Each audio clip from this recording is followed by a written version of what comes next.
last instrument which we have to get introduced is the cathode ray oscilloscope or CRO.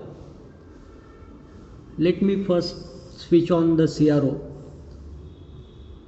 Here there is the on off knob so that the supply will be made available to the CRO. Then alongside that on off switch there will be a small LED which will indicate the presence of power which is applied to the oscilloscope or CRO. Then almost over 40% area of the front panel will be occupied by a screen, and in the remaining area there will be the presence of a small display on which few of the parameters are getting displayed.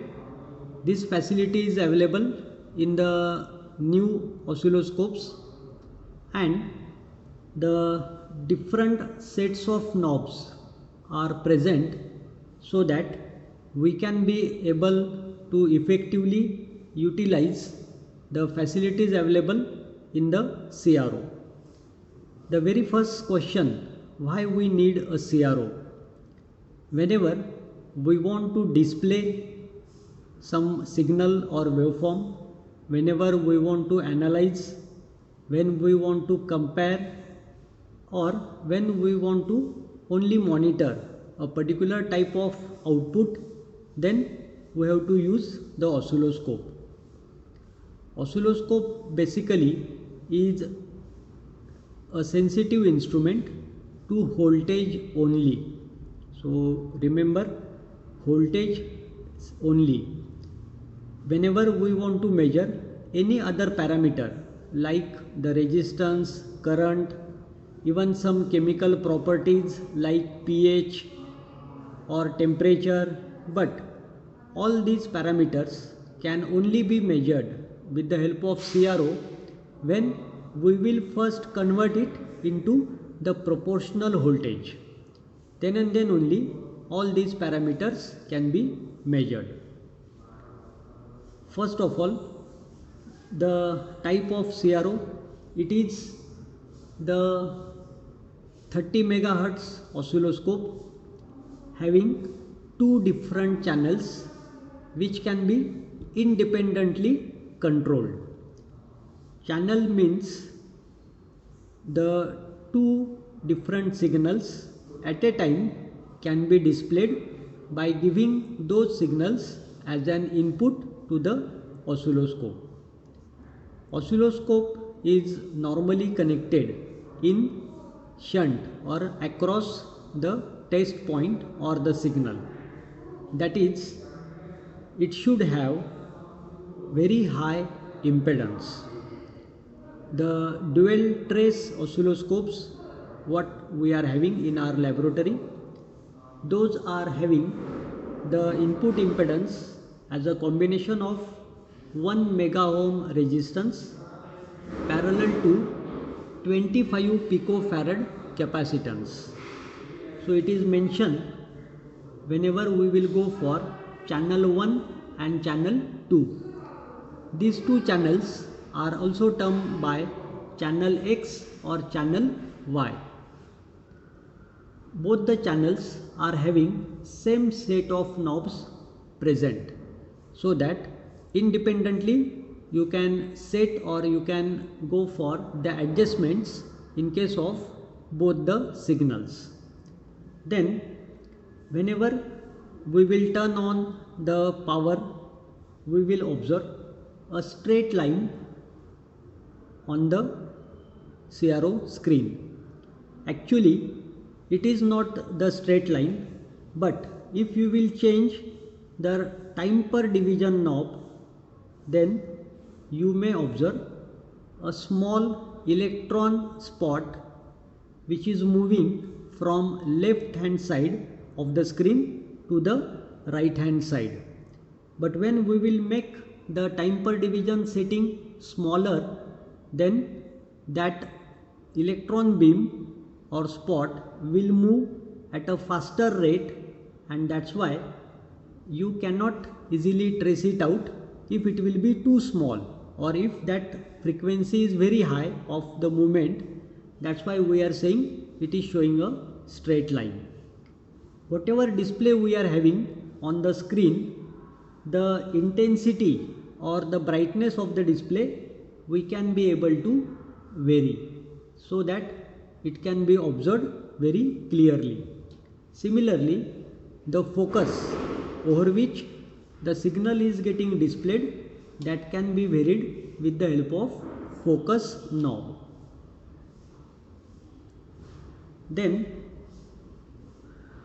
when we want to connect any signal or any waveform to oscilloscope, we have to use the oscilloscope probes.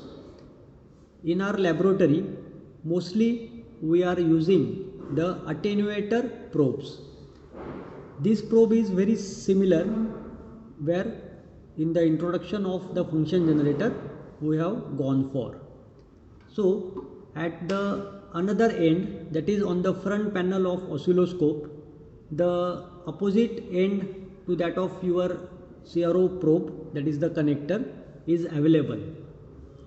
Now we will go for few knobs, and especially when we will go for the channel introduction, then we will cover the knobs only for one channel, because all the knobs are same for the second channel.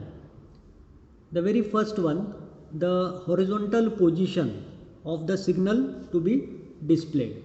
So by this knob you can change the horizontal position of the waveform or signal to be displayed.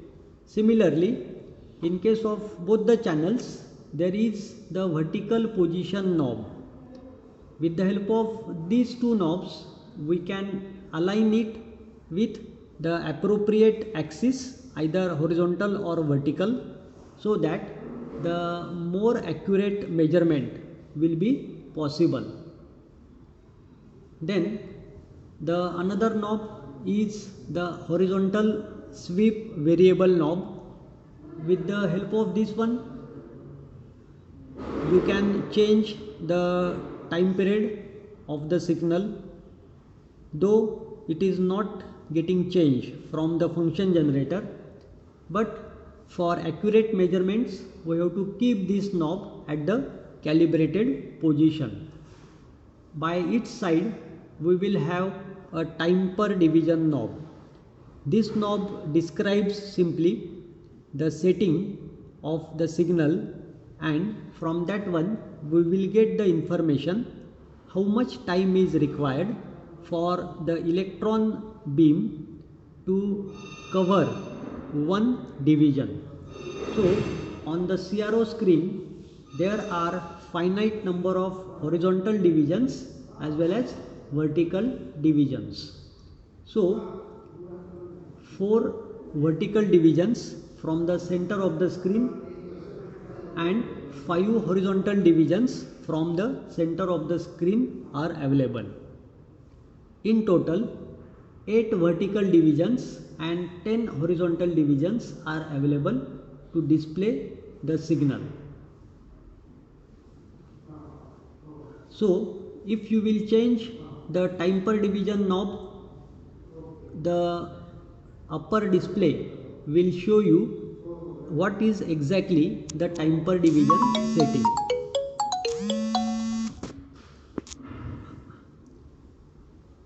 Now it is at 0.1 millisecond. That means to cover one division or to travel one division, that electron beam takes 0.1 millisecond. So at the minimum 0.2 microseconds is the smallest time available, and the maximum time will be 0.5 seconds. This will also provide one more facility, that is the XY mode. So at the extreme counterclockwise direction, that XY mode will be present. when we will go for actually using the XY mode, at that time we will learn in more details. Now, as there are two channels, so at a time you may use both the channels or any one of the channel. So with the help of the mode knob, you may be able to select the particular channel. So channel 1 or channel 2 or the dual one, means if I want to use both the channels at a time, then I have to switch the CRO in the dual mode. Another mode is available, which is simply the algebraic summation of the amplitudes of the two signals which are given to the two channels, and that mode is the add mode. I will switch it now to channel 1. Okay. Now the next set of few knobs which are available with channel 1, which are similar to which are present at channel 2 also. This is the connector where we have to connect the CRO probe so that you can be able to pick that signal and apply it as an input to the CRO. Then another knob is very similar to the time per division, is the holds per division knob, by which we can be able to change the amplitude of the signal which is getting displayed. So at the minimum it will be equal to 1 millivolt, so vertically per division, and at the maximum it will be 5 volt per division. So if my signal is having very small amplitude, then I can adjust the holds per division setting so that comfortably we can read the value of the amplitude of the signal. Then next is whether I am applying and I want to measure AC signal or DC signal. So with the help of this knob, I can switch between the two, that is AC or DC. Temporarily we can also ground my applied signal, and that's why the middle position will be a ground position. A same set of the knobs is available, that is a variable one which should be set to the calibration position. Then the vertical position knob, either up or down, and the holds per division knob. Again the second channel is also having the setting to select the type of signal, whether it is AC or whether it is DC. Then the important is this last selective switch, which is for the trigger source. So the trigger to generate one of the important signal which will cause the signal to get horizontally displayed is the sawtooth waveform. So to synchronize the internally generated sawtooth signal or the sweep signal with my input signal, I have to select a trigger input source. So that source I can obtain from channel 1 or channel 2, or it may be the line triggered, or it may be externally triggered. Line triggered means when I am giving the supply voltage of 230 volt 50 Hz, so at every 50 Hz I will get the trigger available. In this way, this knob is useful to select the trigger source. As soon as I have selected or switched it to the line 1, on the display the frequency, that is the mains frequency, it is getting displayed, and it indicates 50.042 Hz. In this way, The display carries the information of time per division knob setting, the frequency, the holds per division setting for channel 1 as well as for channel 2. In this way, we can say that a CRO is a versatile instrument which is used widely in the laboratories.